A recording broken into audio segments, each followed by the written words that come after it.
Aryan Beast Woman Scout says she doesn't like me, but her tail always wrapped around my leg. Welcome to the world of science fiction. Comment below where in the world you are watching from today, and if you like this story, don't forget to subscribe. The first thing Chester noticed after the crash was the taste of blood in his mouth and the overwhelming glow of violet sand reflecting a triple moon sky. His head throbbed from the impact, his left arm was torn up, and the control panel of his salvaging shuttle now lay twisted, half buried under crystalline dunes that looked almost beautiful if they didn't mean he was stranded on a blacklisted planet. Viarch 3 wasn't on any travel guide, its atmosphere barely breathable, its terrain hostile, and its locals known only through whispered rumors and outdated logs. His only objective had been to trace a distress signal linked to a lost Earth fleet, something his superiors said was a wild goose chase. But Chester had instincts, and they told him something was buried out here. Now, instead of unearthing a fortune, he was sitting in jagged sand with a half-working oxygen filter and blood running down his brow. He wasn't alone for long. A low growl, steady, confident, and definitely female, came from above the ridge. Chester twisted, his good hand reaching for the emergency flare gun strapped to his hip, but it was too late. A tall silhouette stepped into view, lit from behind by the setting moons. She was unlike any creature he'd seen before, furred in lavender gray, limbs lean but powerful, with glowing purple eyes and two massive upright ears twitching like antennae. Her armor was practical, layered heat traps, a weather-worn Scout's played over her chest, and a long fur-lined tail that flicked behind her with impatience. Sand goggles rested on her forehead, and in one clawed hand she held what looked like a spear with a plasma tip, the other hovering near a holstered blade. "Human," she said, her voice rough like it hadn't been used in days. "Why are you here?" Chester wiped his face with his sleeve, trying not to flinch. Crash landed, not here by choice. She sniffed the air like she could tell he was lying but didn't press. Instead, she paced closer, circling him, measuring. Her tail brushed over his boot once, an accident maybe, but it didn't move away. She crouched and examined his shuttle wreck with an almost scientific curiosity, then looked him over again. Her eyes narrowed.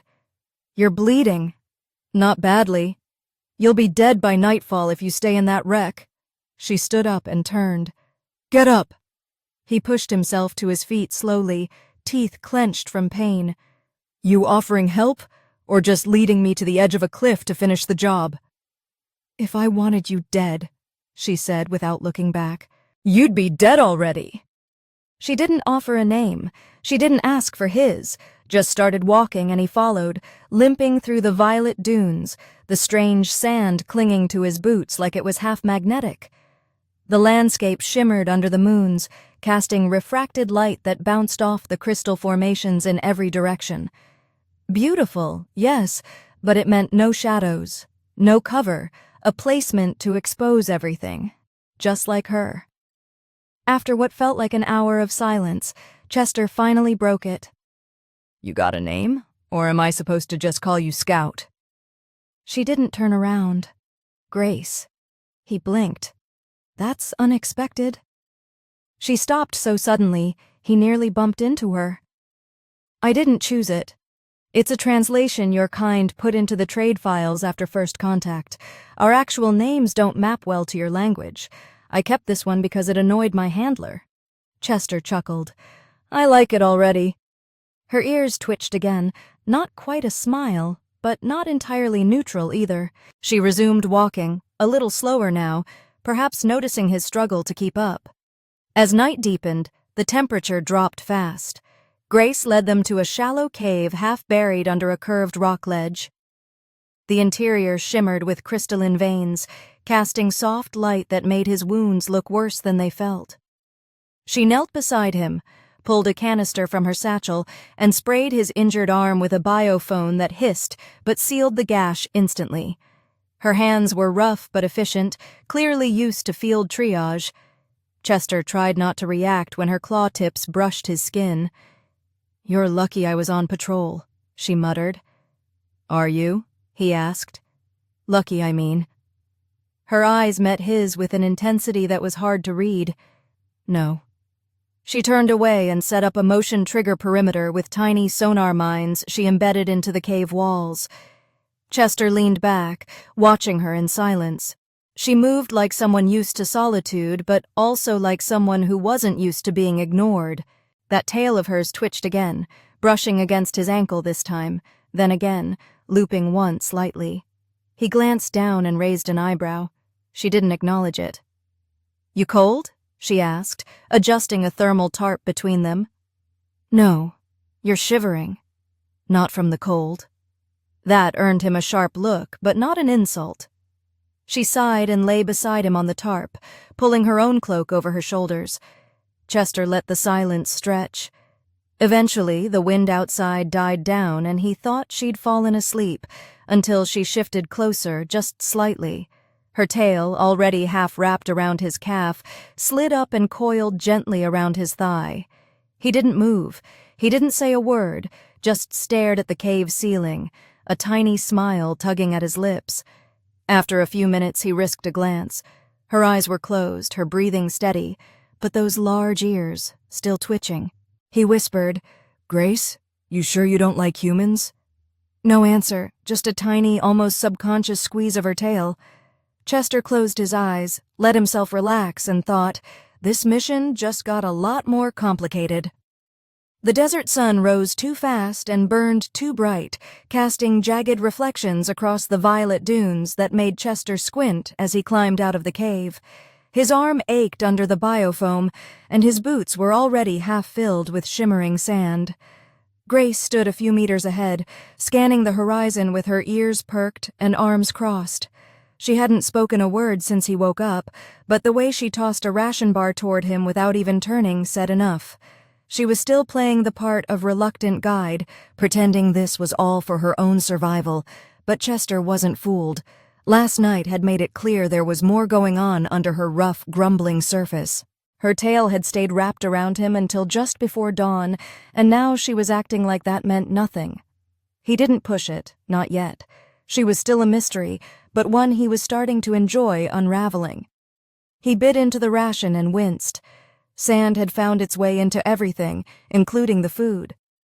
"So, how far is this outpost of yours?" he asked, brushing grit from his teeth. Grace didn't look at him. 3 days if you don't slow me down." That's a hell of a vote of confidence.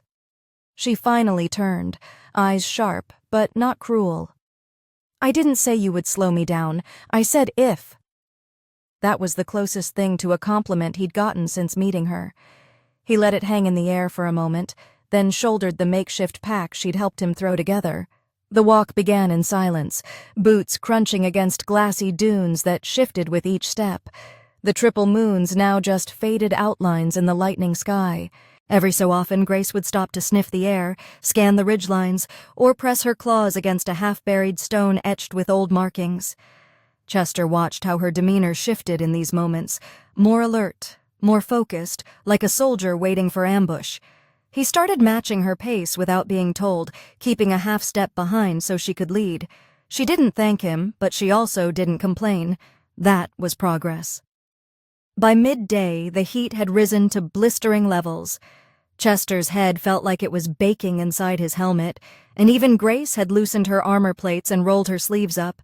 Her lavender-gray fur shimmered with a faint sheen of sweat, and the sand stuck to it in patches, dulling the glow of the swirling tattoos that marked her arms. Chester tried not to stare, but the way she moved, efficient, powerful, graceful in spite of the harsh terrain, made it hard to look away. She noticed, of course. "You're not subtle," she said without glancing back. "Never claimed I was." "And what do you think you're seeing?" He raised an eyebrow, a very capable scout with no sense of humor, and a tail that has trouble staying in its own space. That made her pause, just a flicker of a smirk at the corner of her mouth. Then she kept moving. "You'll lose that leg if you keep talking." "I'll take my chances." They continued in silence until the ground shifted beneath them, not with tremors but sound, low, distant, rhythmic. Grace raised a hand and crouched, her ears twitching. Chester followed her lead, crouching behind a jagged dune crest. Below, a caravan of rusted hoverbikes coasted between crystal outcroppings, black banners flapping behind them, and riders covered in scavenged armor marked with red scorch paint. Raiders. Grace's lip curled in disgust. Scav cults, she whispered. Syndicate-fed, they strip old battle sites and trade parts for tech or slaves. Chester narrowed his eyes. Do they patrol this route often? Too often they must have picked up the shuttle wreck on their scanners. She looked at him serious now. If they find it, they'll know you're here, and if they saw the crash, they'll look for survivors. Then we need to keep moving. Grace nodded, already sliding back down the ridge. They traveled faster now, diverting into a narrow canyon where the heat was no less brutal, but the visibility was better. They kept close to the walls, climbing over eroded stones and ducking beneath jutting crystal spears. Chester's breathing grew ragged, but he didn't complain. Every time he stumbled, he caught himself. Every time the pain spiked, he gritted through it. Grace noticed, even if she didn't say anything. Once she slowed enough to steady him with a clawed hand, her grip firm and warm against his shoulder, and didn't pull away right away. "You've got nerve," she muttered as they reached a shaded crevice and took cover. "I've got reasons," he said, lowering himself against the cool stone. Grace sat beside him, pulling out a canteen. She drank, then passed it to him without a word. Their arms brushed. Her tail flicked once, then rested lightly against his boot again, like it had a mind of its own. Chester drank and leaned his head back. "You really think we'll make it in 3 days?" She nodded, "if the storm doesn't hit early." "What storm?" "Big one cycles through every 7 nights. Crystalline winds tear the skin from bones." He grimaced, "And you didn't mention this sooner because complaining won't make it arrive any slower, and you didn't ask." He laughed despite the threat. "You always this charming." "No," she said. "You just bring out the worst in me." He looked at her sideways. "You sure it's not the best?" She didn't answer, but she didn't move away either. By nightfall, they set up another small camp tucked beneath a curved rock face. Grace lit a low-heat crystal that provided warmth without drawing attention. Chester tried not to show how much his legs ached as he settled on the sand. Grace busied herself checking gear, but her movements had slowed too. She was tired, even if she'd never admit it. He noticed her tail had once again found his boot and was resting there like it belonged. He raised an eyebrow and tapped it lightly. "You do realize this thing has its own love language, right?" She shot him a glare, then sighed and lay down beside him, head propped on one arm. "Its instinct means nothing." "Sure, and I crash-landed here just to admire the view." She gave him a look. "You're not as funny as you think. And you're not as cold as you pretend." They stared at each other for a moment too long. Then she turned over and muttered something he didn't quite catch. The wind outside howled low, carrying distant echoes across the canyon. Chester closed his eyes and felt the soft weight of her tail slide from his boot to curl lightly over his ankle. He smiled and said nothing. Whatever she was pretending, her instincts were writing a different story, and he was willing to take the long route to find out where it led. By the time the second day began, Chester had learned not to question the rhythm of Grace's movements. She was up before the first moonlight faded from the sky, already tightening the wraps around her armor and repacking their supplies with methodical precision. There was no gentle wake-up call, no conversation, only the crunch of boots in sand and the faint glow of her thermal cloak draped over her shoulders as she waited silently by the canyon mouth. Chester groaned as he sat up, muscles protesting, but he didn't complain. The biofoam held and his arm wasn't bleeding anymore, which counted as a win. He stood stretched and joined her without a word, nodding the faint twitch of her ears as he approached. She'd heard every move he made, probably even his heartbeat through the night, and yet she hadn't walked away. If anything, the tail had wrapped tighter like it needed something from him her mouth wouldn't admit. They marched again through endless dunes, now steeper, carved by ancient wind patterns into twisting ridges and jagged valleys. Occasionally they passed the remains of long-dead machinery, shattered drone husks, half-buried transport skiffs, and rusted weapon turrets fused into the crystalline ground. Grace avoided each one with purpose, sometimes spitting near them like they carried disease. Chester finally asked why, and she answered without stopping. "Relax from the betrayal," she said. "When humans and beastkin were allies briefly, your kind built bases here during the Syndicate Wars, then pulled out and left us exposed. We were hit in the retreat, thousands dead, the sand remembers." Chester frowned. "I thought the Syndicate hit everyone. Earth barely kept their colonies." "True, but Earth retreated. We bled. It wasn't said with venom, just fact, like a scar that had long since closed but still ached when the weather turned." Chester didn't offer excuses or apologies. He wasn't there, didn't sign the orders, and he wasn't going to insult her by pretending guilt was the same as loss. Instead, he walked beside her and listened, the crunch of their boots the only other sound in the heavy desert silence. After a while, Grace glanced sideways, then spoke again, softer this time. "My sister died in one of the last raids. She was a scout, too, better than me, smarter. She kept trying to bridge the gap with your kind, even when Command told her not to bother. She believed there could still be peace. What happened? Friendly fire. A human gunship mistook her for Syndicate. By the time they checked the tags, her head was gone." Chester felt his chest tight. He didn't know what to say to that, so he didn't say anything. Instead, he reached over slowly and rested a hand on her arm just briefly. Grace didn't pull away. She didn't respond either, but her tail brushed his calf again, not coiling this time, just a soft, passing touch that lingered like a whisper. She blinked hard and picked up the pace. They reached a dune crest by midday and paused to scan the horizon. In the distance, black smoke rose from where Chester's wrecked shuttle had been. Grace raised a scope to her eye and muttered a low curse. "Raiders found it. They'll backtrace your entry vector. They'll know we're heading to the outpost." "How many?" "Too many to fight."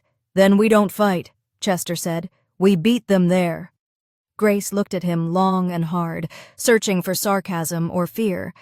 Finding neither, she gave a single nod. "Then we don't stop again until sunset." The next hours blurred into one long, punishing march. They skipped water breaks, moved through exposed plains without cover, and bypassed resting caverns Grace had previously marked on her holomap. Chester forced his legs to move, jaw clenched tight, the sun turning his helmet interior into an oven. Grace began to shed parts of her outer armor, revealing the tightly fitted bodysuit beneath, its surface gleaming with subtle, heat-reactive lines that shifted with her movement. She didn't seem to care that Chester saw it now, no longer acting like he was some wandering fool. In truth, he was. He'd served in recon years ago before switching to salvage. He knew how to push his body, how to ration adrenaline, and how to read someone's posture. And Grace, her eyes stopped narrowing when she looked at him. She didn't need to squint anymore to see what he was made of. As twilight fell, they found another narrow canyon, this one steeper, darker, with narrow walls that allowed only slivers of moonlight. Grace led them into it carefully, sending the air every few meters until they reached a bend that opened into a wind-sheltered alcove. It wasn't a cave, but the rocks formed a half-roof and reflected body heat well enough to make it passable for rest. Chester collapsed beside the nearest boulder, breathing hard. Grace lowered herself across from him, crouched in a half-squat, eyes scanning the ridge behind them for signs of movement. "They'll catch our trail by morning," she said. "Then we move again at first light." She nodded but didn't rise. Instead, she reached into her satchel and pulled out a narrow metal case. When she opened it, a soft chime played, a melody with no lyrics, just mournful tones that echoed softly between the canyon walls. Grace's eyes softened. Chester didn't speak, just watched, letting the sound settle into the moment. "My sister recorded that," she said finally. "She'd play it on long patrols, said it kept her from feeling alone. I used to hate it now. I need it." "It's beautiful," he said. She smiled faintly, and for the first time it wasn't strained or half-hidden. Then her expression turned thoughtful, almost reluctant. "You asked me before if I had a name. My real one, not the translation. You want to hear it?" He nodded. "Yeah, I do." She closed her eyes and whispered a sound, one that didn't quite fit into any earth syllables. It was melodic, clipped, and ended with a soft throat click.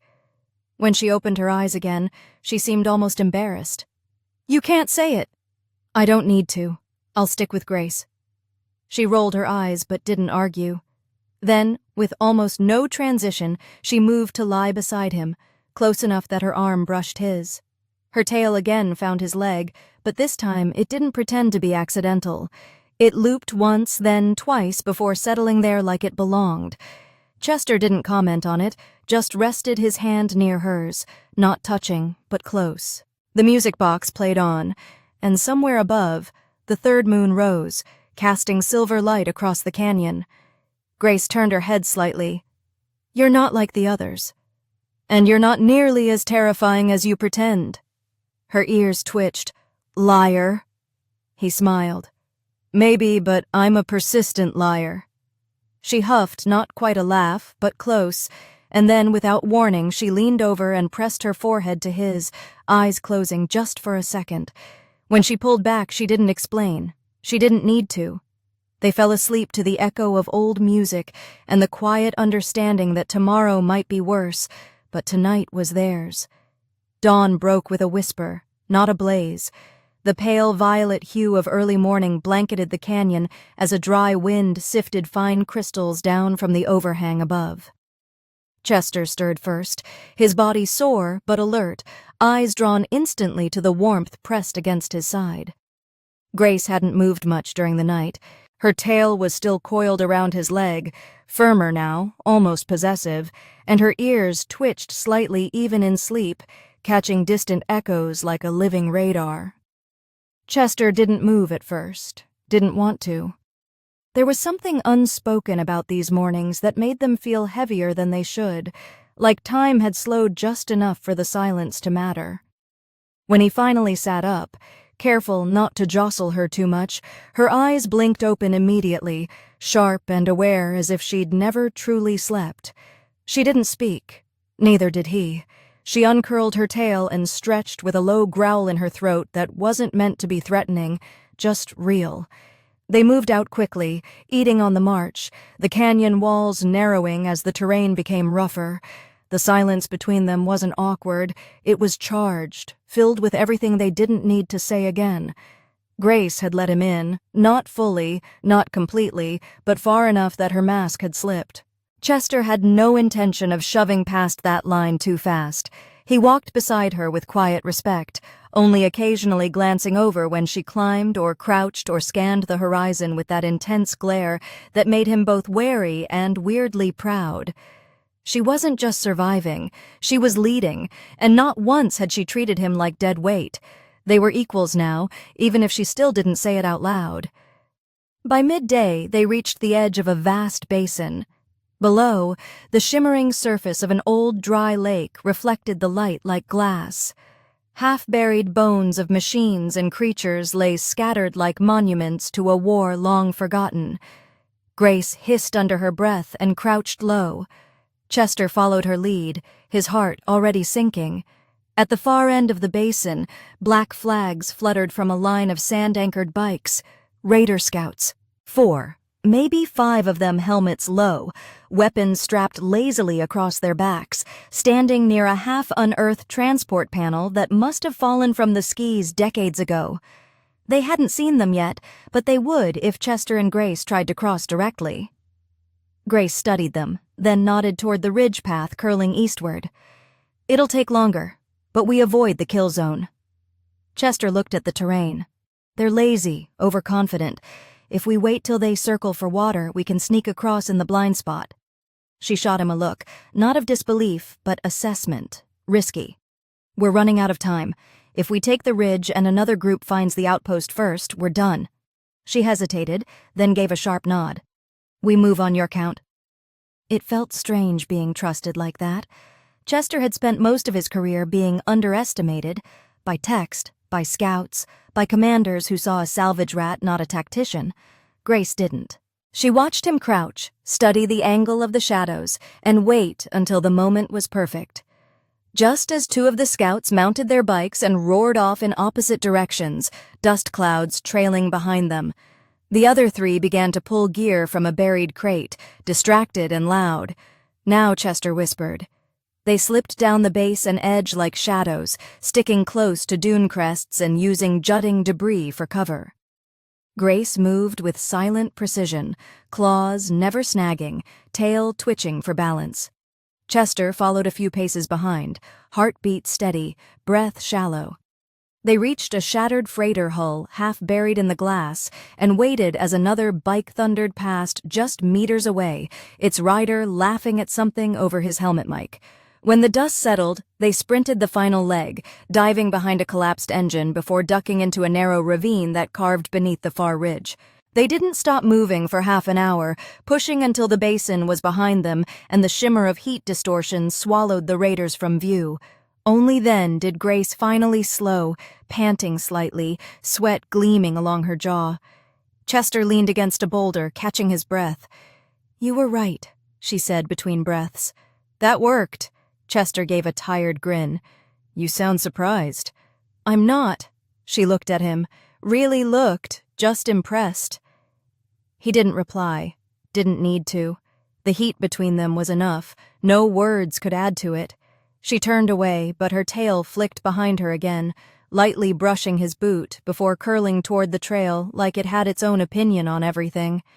The outpost ridge came into view just before sunset, a spire of worn metal and rock nestled between two jagged cliffs. It looked abandoned, silent, no lights, no movement. Grace stiffened immediately, her ears flattening against her skull. "This isn't right." Chester unslung his scanner and swept the horizon. No energy readings, no biosigns, nothing but the hum of the wind and the faint buzz of exposed wiring on the outpost gate. Grace moved first, climbing the ridge wall and leaping to a ledge with feline ease. Chester followed more slowly, grabbing onto rusted grips and broken rails until they reached the main gate. Grace touched the access panel. It sparked. Dead. "Power out," she muttered. "Shouldn't be. This place has a backup generator tied to geothermal vents. Could be sabotage. Could be worse." They climbed through a maintenance hatch at the side, dropping into the inner courtyard. It was a mess.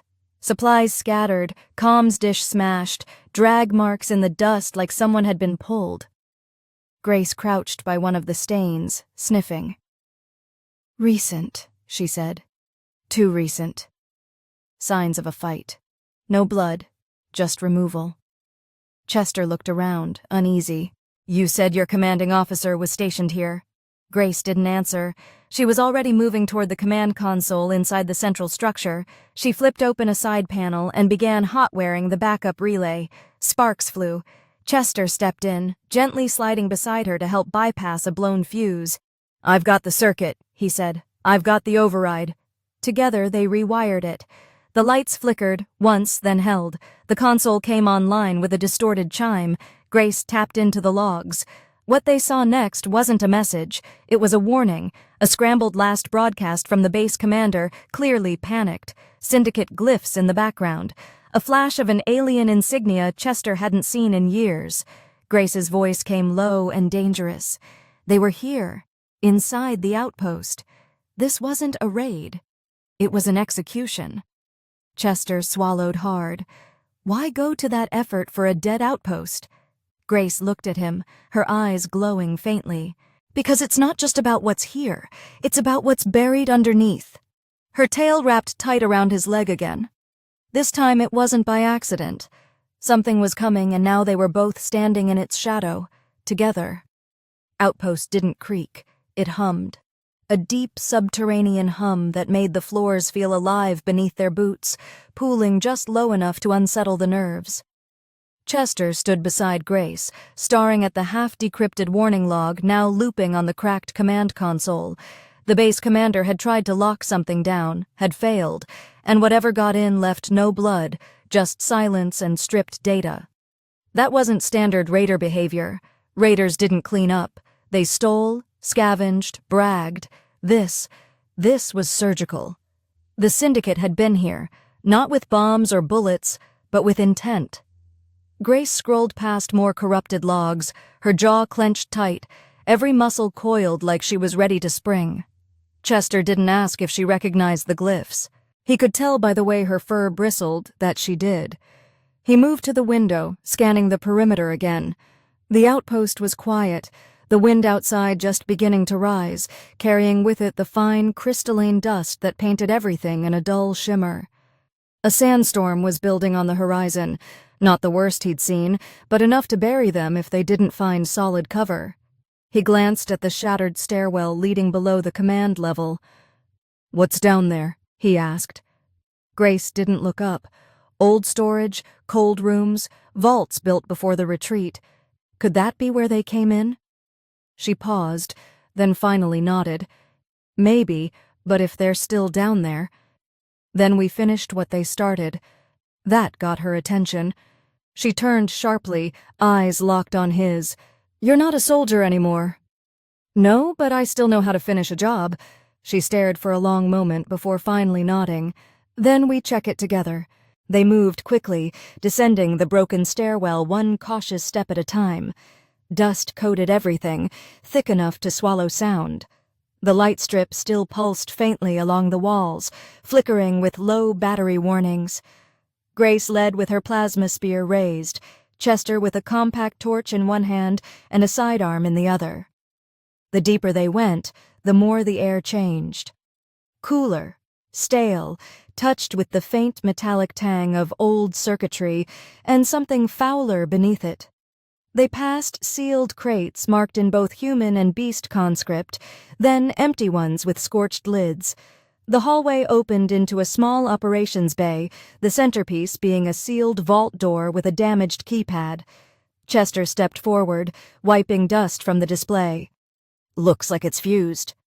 Grace kneeled beside him, claws tapping lightly as she examined the edge of the locking mechanism, forced open, then welded shut from the inside. Someone didn't want this opening again. He opened his pack and pulled out a toolkit. Too bad we're not someone. It took them 20 minutes to bypass the locks. Grace held the door steady while Chester rerouted power from a backup conduit and bypassed the external failsafe. When the door finally groaned open, it released a gust of cold air that smelled like ozone and dust, and something far older. Inside was a chamber lined with obsolete cryotanks, at least 24, all empty. One still flickered, its monitor cracked, the figure inside long removed. Grace stared at it with a haunted look. "I know this place. My sister was stationed here before she was transferred. She said they were experimenting crossbreeding tech and biology, dream-sharing interfaces, memory shells." Chester scanned the room. Experimental biotech, that's why the syndicate came, not for a fight for data. "And test subjects," Grace said darkly. "There were more logs here, embedded into the vault system." Chester cracked one open and began scrolling. He read quickly, eyes narrowing as the pieces clicked together. Human and beastkin scientists working in secret, creating neural compression models for rapid combat learning, trying to turn recruits into veterans overnight. But the experiments hadn't stayed contained. The final logs spoke of neural bleed, hallucinations, combat instincts leaking into dreams, even shared emotions between subjects. There had been side effects, some irreversible. Grace clenched her fists. They weaponized instinct. Chester nodded, and someone picked up the pieces.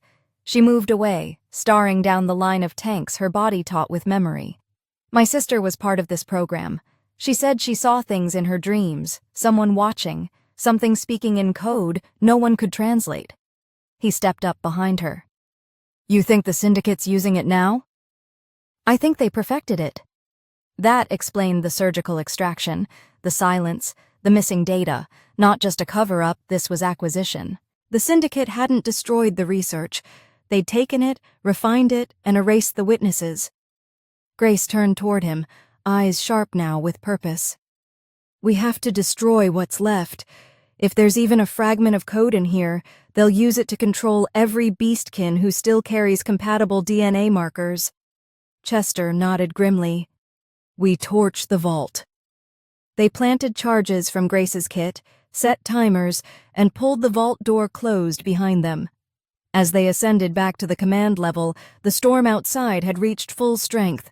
The wind howled against the outer shell of the outpost, and fine sand trickled through every crack and seam. The outer lights flickered to life automatically, casting beams into the swirling chaos. Chester sealed the lower level as the charges counted down. When they went off, the explosion was dull and deep, shaking the foundation but not breaching the upper structure. The vault had collapsed inward, burying everything inside under tons of fused metal and rock. Grace stood near the console, watching the seismic readings flatten. Her tail flicked sharply behind her. "It's done." Chester exhaled, then turned to her. "What now?" She didn't answer immediately, just walked over slowly until they stood toe-to-toe. The storm raged behind them, wind slamming against reinforced windows, but inside, everything was quiet. Her ears twitched once, and then she reached up, resting a clawed hand lightly on his chest. "Now," she said softly, "you come with me. There's another outpost, one still active. If we warn them, if we deliver the fragments we did recover, we can stop this." He nodded once. "I'm with you." Her eyes softened slightly, though her voice stayed steady. "Even if they try to separate us, even if Command doesn't trust you." "They don't have to trust me, you do." Her expression shifted, subtle but unmistakable, and for the first time she leaned in and pressed her forehead against his like she had before, but this time longer. Her tail slid around his leg again, tighter now, deliberate, no more pretending, no more excuses. They stood like that for a moment that outlasted the wind, the storm, and the ghosts of what this place used to be. Then, without another word, they gathered their gear, sealed the outpost behind them, and stepped into the rising storm together. The storm was a beast with no shape, no face, only sound and pressure. Wind screamed through the jagged desert like a banshee, lifting crystalline sand into spiraling waves that scraped against armor and skin like razors. Grace led the way, eyes narrowed behind sand goggles, her movements confident even as the storm tried to knock her sideways. Chester stayed close behind, keeping a hand near the tattered scarf tied around his neck to protect his mouth, the rest of his body wrapped in a thermal cloak that did little to stop the sting. They weren't talking anymore. They couldn't. Words would have been torn away by the wind before they left the tongue, but they didn't need to speak. Grace would glance back every few minutes, tail flicking as if counting his steps, and Chester would nod or give a thumbs up, just enough to say, "I'm still here." They moved in tandem now, two bodies that had adjusted to the same rhythm, one heartbeat apart, no wasted energy. They followed a path that only Grace could see, etched into the landscape by years of patrols and tribal memory, down through a narrow crevice where the sand roared overhead but didn't reach, across broken terrain lit only by the occasional flash of electric discharge in the sky, like dry lightning had gotten lost and come hunting. The outpost was behind them now, buried in the storm, but Chester still felt the weight of what they'd done. The data was gone, the vault destroyed, but the threat remained. Someone out there still had the code, and if that someone was Syndicate, if they were planning to use it again, the war wasn't over. Not really, it had just changed masks. By nightfall, the storm had thinned. It never stopped, not completely, but it softened into gusts and drifting silence. The stars returned, faint behind dust clouds, and the triple moons glowed low on the horizon like ghostly sentinels. Grace led them to a collapsed transport vehicle, half buried and tilted sideways against a ridge. She popped the emergency hatch and ducked inside. Chester followed, thankful for the sudden absence of wind. The interior was cramped, the air metallic and stale, but the structural integrity held. Grace dropped her pack, unwrapped her heat wraps, and finally pulled the sand goggles off her head. Her fur was matted with dust. The glowing tattoos along her arms dimmed under layers of grit. She shook her ears once, then turned to him, silently watching. Chester sank down on a broken crate and exhaled hard. "You ever stop moving?" "Only when it's safe," she said. "We're safe now." Temporary safety is still a delay. not a solution. He smiled faintly, unwrapping his own cloak and brushing sand from his shoulders. "You always this intense." Grace moved to sit across from him, tail curling around one of the metal support bars like it was anchoring her. "I can't afford not to be. You're still new to this desert. It doesn't care about your intentions. And you do." She didn't answer right away. Instead, she leaned back against the wall, arms folded, her glowing eyes fixed on him with that calculating, unreadable gaze. Then, almost grudgingly, she said, "You've lasted longer than I expected." "Is that your way of saying you're impressed again?" "It's my way of saying I was wrong." Chester tilted his head. "About what?" "About humans. About you." That stopped him. He didn't joke, didn't try to brush it off. He just met her eyes and let the weight of the moment settle between them like a third presence. Grace's tail twitched once, then slowly coiled toward him, brushing along his boot and pausing there like it was testing the space. "You didn't have to stay in that outpost," she said. "You could have waited for extraction. Let me handle it." "I know. So why didn't you?" Chester leaned forward, elbows on his knees, voice steady. "Because I've seen what it looks like when people walk away. I'm not built for that. You needed someone to back you up. I wanted it to be me." Her ears flattened slightly, not in anger but in something like vulnerability. That mask of sarcasm and sharp edges she wore so well flickered for a second, revealing the weight beneath. She shifted forward, her knees brushing his, and the tail slid higher, curling around his shin now with deliberate slowness. "You shouldn't get attached," she whispered. "This path leads nowhere good." "Too late for that," Chester replied. He reached out slowly, giving her every chance to pull away, and placed a hand on hers. Her claws didn't flex, her fingers didn't resist. She let him hold it, eyes locked to his, the tension in her body slowly unwinding. For a moment, neither moved. Then she leaned in, not fast, not dramatic, just enough to close the gap and kiss him. It wasn't long, it wasn't fierce. It was quiet and acknowledgement, a promise not yet spoken aloud. When she pulled back, she didn't explain or apologize. She didn't need to. Chester exhaled.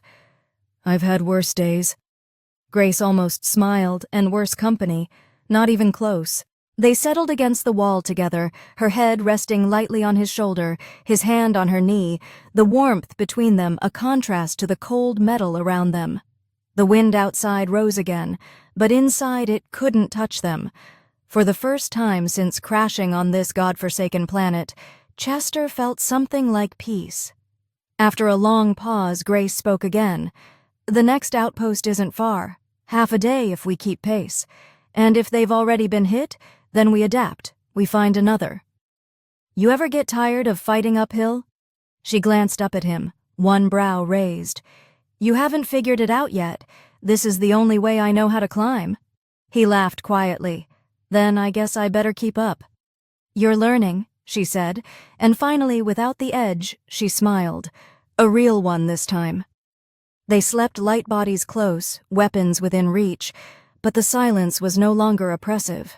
The darkness was no longer empty. They weren't alone anymore, not in the fight, not in the night, and not in the growing pull between them. And somewhere beyond the desert, deeper in the stars, something watched their progress. Unseen, unnamed, but not untouched, not anymore.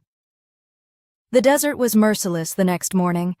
Windswept dunes had reshaped the landscape overnight, erasing footprints, trail markers, and even the half-buried equipment Grace had left behind months ago. Chester rose before first light, dusting the sand off his jacket and quietly checking their remaining gear. Grace was already moving, stretching in a low crouch near the broken hatch, her silhouette outlined against the moon still hanging low in the sky.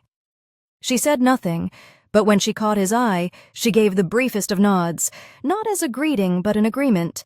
They were still in this together. Chester joined her without a word, and together they resumed their journey through the violet dust with only the crunch of boots and the whine of shifting dunes to accompany them. By midday, the terrain flattened into a long expanse of cracked mineral plates, each one glowing faintly under the heat of the sun. Grace moved with more caution now, her ears twitching frequently, tails stiff behind her. Chester recognized the signs. They were getting close to something, maybe the next outpost or maybe something far worse. He didn't ask. She would speak when she was ready, and until then he stayed sharp, one hand never straying far from the compact weapon on his bell. They moved around a jagged cluster of solar pylons, long dead, their panels shattered and scorched. Grace stopped beside a toppled one and crouched low, running a clawed finger over the metal, her eyes narrowed. "Tracks," she muttered. "Fresh." Chester followed her gaze. The marks weren't obvious not to someone untrained, but he saw them now. Indentations where boots had sunk deeper into softened ground, the faint curve of something heavy dragged behind. Grace stood and scanned the horizon.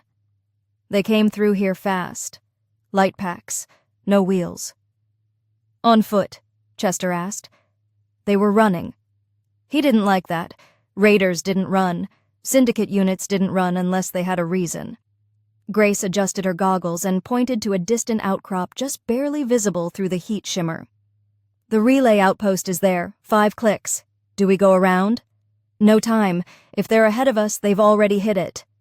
They moved faster now, covering ground at a punishing pace, sweat running down Chester's spine, boots grinding into sharp stone.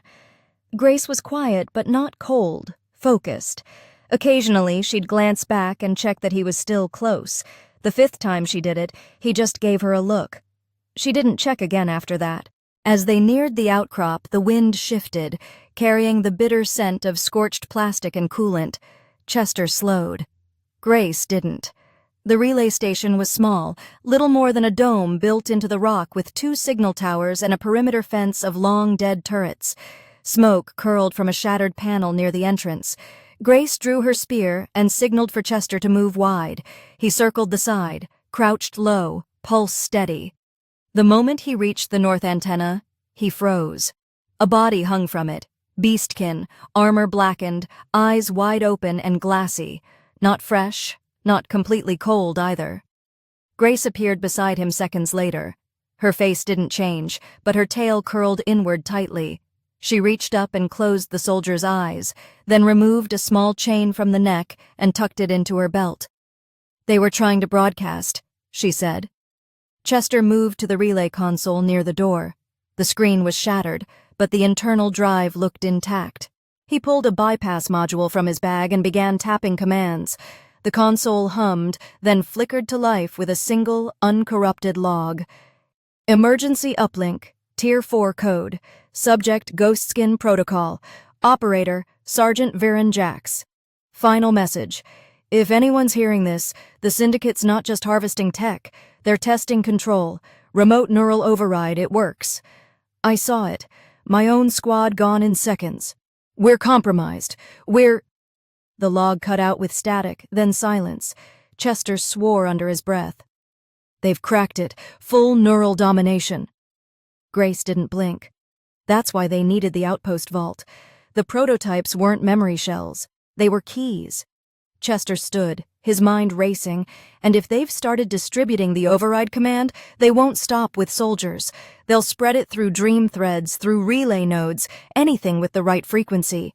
Grace turned toward the horizon, jaw clenched. "This isn't war, it's assimilation." Chester paced. "So what's next? We can't stop a broadcast that doesn't exist yet." "No," she said, "but we can stop the source." He turned. "You know where it's coming from?" Grace hesitated, then finally nodded. "There's an ancient temple, old tech buried in the heart of this desert. Not ours. Older. The Syndicate uncovered it years ago. I didn't think they found the central node, but now I know they did." Chester didn't hesitate. "Then take me there." Grace stepped closer, lowering her voice. "It's dangerous. The kind of place even my elders won't walk near. The tech in that temple doesn't just interact with memory. It stores instinct, emotion, fear. It could tear you apart. Then we'll walk carefully." She studied him for a long moment. Then she reached out, hand resting against his cheek, thumb brushing a streak of dried sweat. "You should have left this planet days ago. I didn't want to." Her eyes softened. "You should have." "But I didn't." She leaned in and kissed him again, firmer this time, not a question, but an anchor. When she pulled back, her tail looped behind his knees, pulling him subtly closer. Her voice dropped to a whisper. "You're mine now, Chester. You understand." He nodded. "Yours." "Then follow me." They left the relay station behind, winds sweeping over the dead as the signal towers finally collapsed under their own weight. The temple wasn't marked on any map, not visible by drone and not broadcast on any frequency. It lived in stories. Grace didn't explain how she knew the path, only that it had been passed down, kept secret, feared, and protected by those who remembered what it once did. The light began to change as they walked, shifting from white to gold to a deep orange that made the sand glow like molten glass. As the sun dipped behind the mountains, the desert opened up before them into a wide canyon choked with spiraled spires of ancient crystal, and at its center stood something impossible. A structure not built by human or beast in hands, angular, towering, alive with silent pulses of energy beneath its surface, like veins beneath skin, the temple. Grace stopped at the edge and exhaled. This is where it all began. Chester looked at it, then at her. Then let's be the ones who end it. The temple stood like a fossilized heartbeat frozen in time, its structure neither stone nor metal, but something in between, smooth and dark with faint greenish veins that pulsed every few seconds like a dormant engine waiting to be called back to life. The air around it hummed low, subtly, as if it were listening. Chester stood beside Grace, both of them gazing at the thing with the kind of reverent dread usually reserved for shipwrecks or tombs. It didn't belong here, not on this planet, not in this desert, and not in any blueprint the Syndicate or Earth had ever documented, and yet it had been here long before either of them arrived, older than war, older than memory, older even than the Beastkin clans that had learned to fear its pulse. Grace didn't speak for a long time. Her gaze didn't waver, but her body was taut, her claws twitching slightly at her sides as if fighting instinct. Chester stepped closer to her, careful not to touch yet, but close enough that she could feel him. Finally, she exhaled and broke the silence. "My grandmother called this place the Echo Core, said it was where dreams went to die." Chester nodded slowly, watching the waves of shimmer that moved across the surface of the temple. "So how do we kill the signal before it spreads?"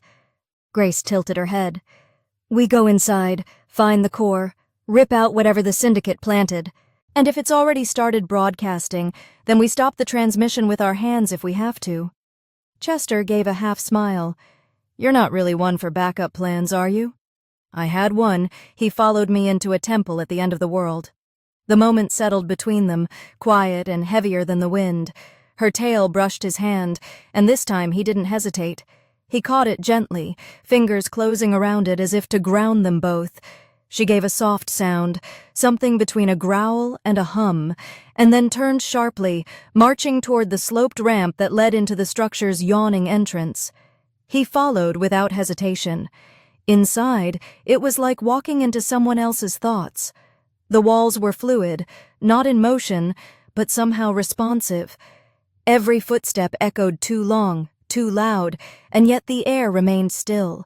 Patterns shimmered faintly in the structure's surfaces, fractals, geometric spirals, and ancient runes that didn't belong to any language Chester recognized. Grace seemed to sense their path more than see it, taking turns that didn't logically connect but still led them deeper, winding through corridors that changed temperature and tone with every level. They descended for what felt like hours before arriving at a chamber unlike the others. It was spherical, perfectly so. The walls pooled in synchronized beats like a heartbeat, and at its center floated a pillar of light that shimmered with encoded data, holographic strands weaving upward like threads of pure thought. Embedded near the top of the room was something else, a Syndicate beacon, half organic, half machine, its shell shaped like a spiked spine twisting around the central stream. "There," Grace said, her voice barely above a whisper. "That's what they left." Chester stepped forward, scanning the beacon with his wrist module. It's piggybacking on the ancient signal, not overriding it, amplifying it.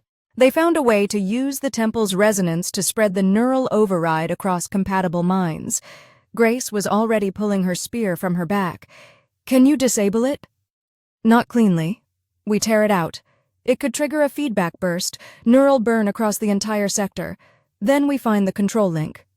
Chester moved to a console embedded in the curved wall, its interface glowing faintly with strange patterns that seemed to shift under his gaze. As he worked, the lights began to pulse faster, the air thickening. Grace stood with her spear at the ready, eyes scanning the chamber for threats, ears twitching with every subtle change in tone. Then the voice came.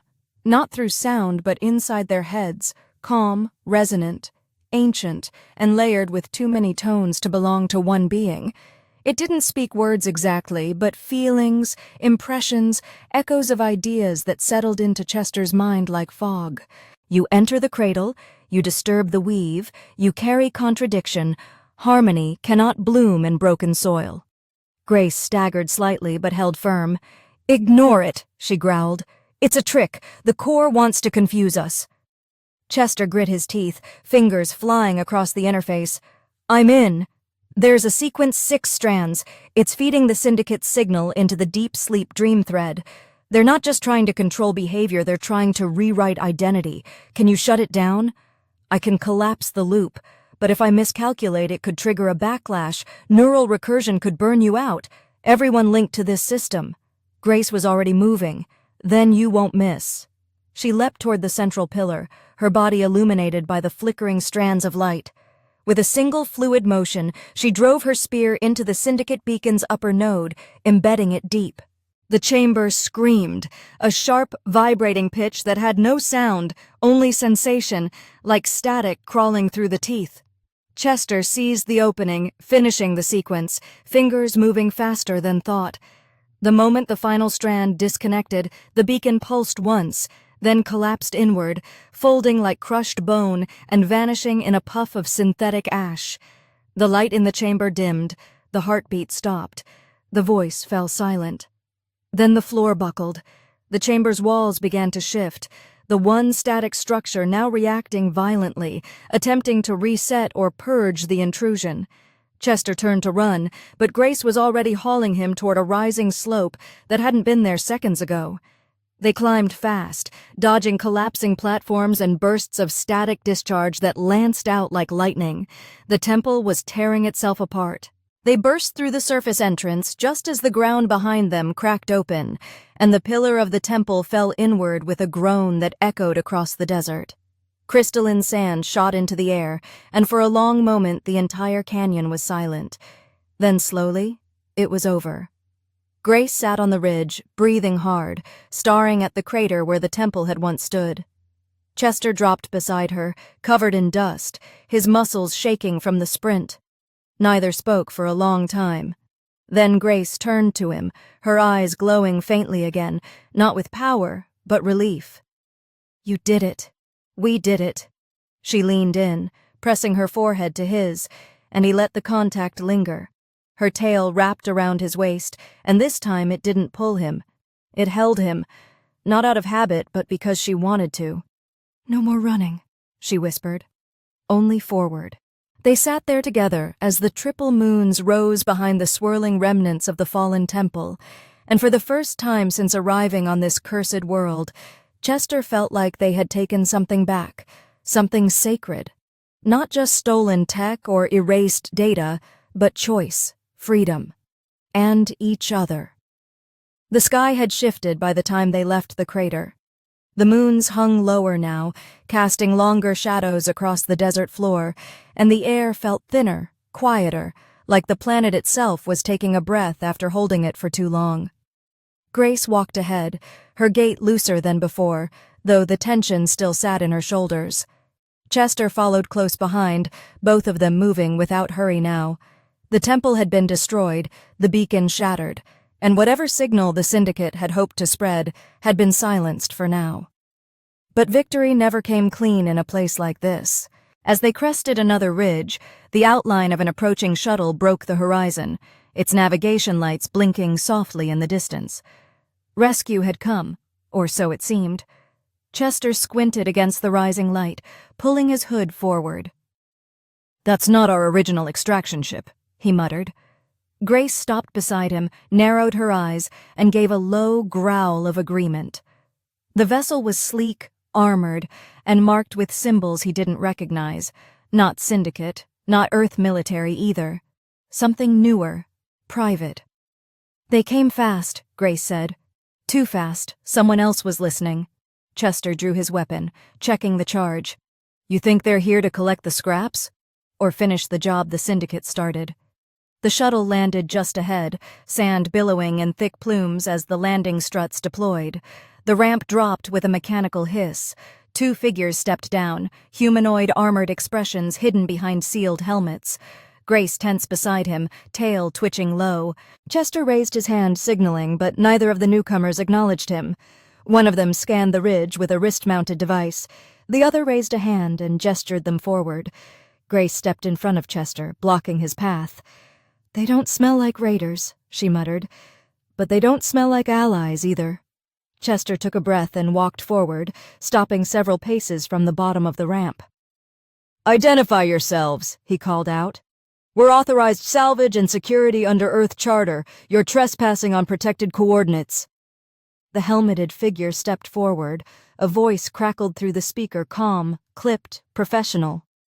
"We're not here for you. We're here for the device." Chester frowned. "There is no device anymore. It's gone." "Then we're here for you." That was all the warning they got. The second figure raised a weapon, but before the beam could fire, Grace was moving. She launched forward like a coiled spring, claws flashing, spear driving into the chest of the armored attacker.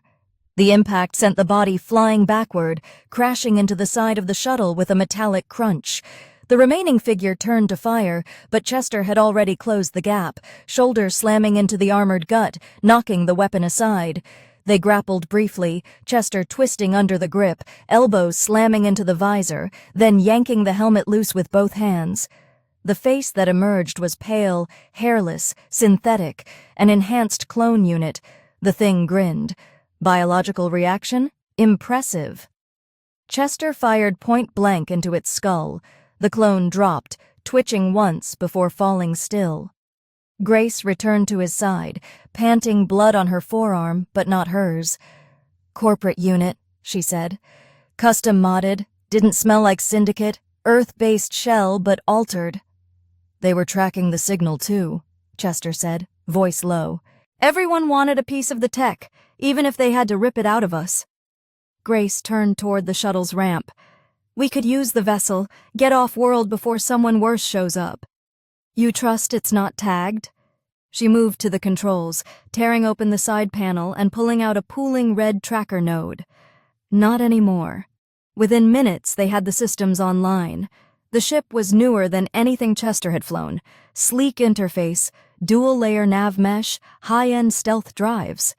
Whoever had sent these soldiers hadn't skimped on the budget. Grace took the pilot's seat, flicking switches like she'd flown this exact model before. Chester raised an eyebrow. She glanced back. "We've all got surprises." They lifted off, just as another beacon began pooling on the edge of the horizon, an incoming signal that hadn't been there before. Too far to intercept them now, but it confirmed what they already feared. The destruction of the temple had triggered attention far beyond this world. Whoever owned the override tech had started a race for its fragments.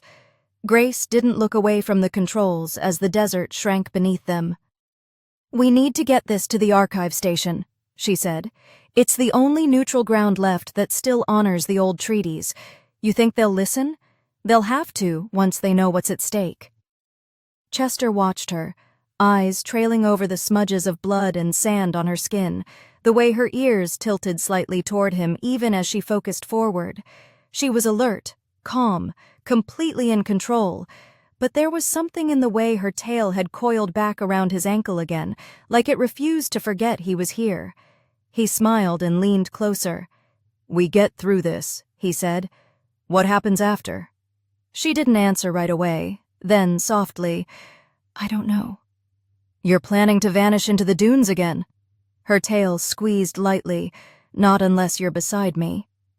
They didn't speak for a while after that. The ship rose through the cloud layer and broke into the upper atmosphere, stars blooming overhead in the darkening sky. Chester leaned back in the co-pilot chair, still holding the data core they had pulled from the temple's shattered vault, scrubbed, corrupted, but not empty. Somewhere inside it, the remnants of the override signal still lingered, pieces of a weapon that could change minds with dreams. The war wasn't over, but they'd taken the first piece off the board. That had to count for something. Grace slowed the ship as it broke into orbital drift, aligning toward the archive station's quadrant. Chester watched her work, admiring the balance in her movements, the discipline in her posture, but more than anything, the softness she tried so hard to hide. He reached over, resting his hand on her arm. She didn't flinch, just looked at him, eyes calm and clear. "Whatever, waiting for us out there," he said. "We face it together." Her voice came low. No running, no lies. Just us. She nodded, and for the first time since the crash, Chester realized something had shifted in both of them. They weren't running anymore. They weren't just surviving. They were building something. Dangerous, maybe temporary, maybe fragile, but real. And for now, that was enough. The archive station floated in orbit like a fortress of knowledge built by ghosts, ancient, massive, and neutral by reputation alone. It had once been the heart of post-war diplomacy, a meeting ground where beast-can clans, human fleets, and splintered outer factions came together under the illusion of peace. Now it was quieter. Mostly scholars, defectors, and outlaws passing through its halls pretending history hadn't taught them how fragile treaties really were. Chester and Grace approached the outer docking ring with the stolen ship on silent protocol, identification ping scrubbed, all weapons locked down. Even so, as they passed through the security field, the ship trembled like it knew it didn't belong. Grace remained in the pilot's seat, posture alert, but her eyes flicked toward Chester more often now.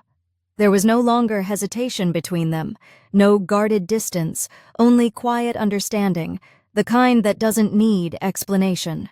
He felt the same certainty deep in his chest as he looked out at the station's silhouette growing larger by the second. This was it. One last stop. They docked without incident. Archive officers met them at the airlock, weapons holstered but visible, faces concealed behind sterile helmets. Grace stood tall, tail curled low, her expression unreadable. Chester carried the data core they'd recovered, held in a reinforced polymer case designed to prevent signal leakage. They said little as they were escorted down wide halls lined with polished stone and old metal, lit by soft, artificial daylight that tried too hard to feel natural. The delegates waiting at the Central Council chamber represented the last fragments of a unified galaxy, one human, one beast-can elder, one from the neutral bloc, all of them older than the current wars and twice as suspicious.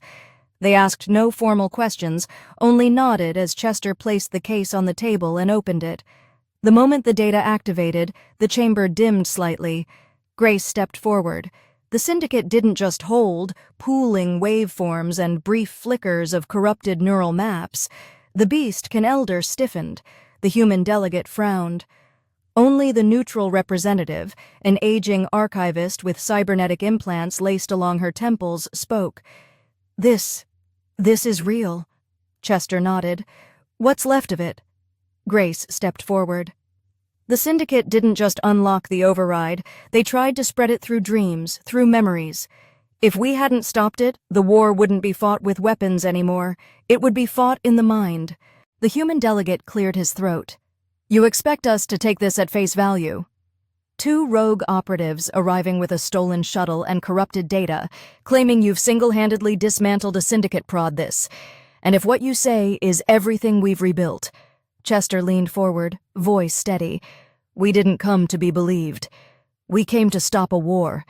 The beast-can elder rose slowly. You say the source was destroyed. Grace nodded, buried. We tore the last node from its root.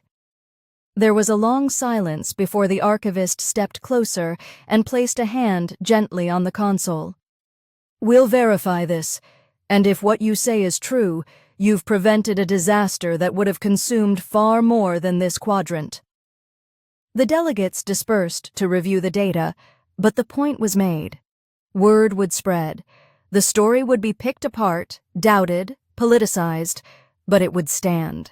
The override tech had been stopped before it could spread, and now the archive held the fragments under watch. Grace and Chester left the chamber without waiting for approval or medals or promises. None of that mattered. Not anymore.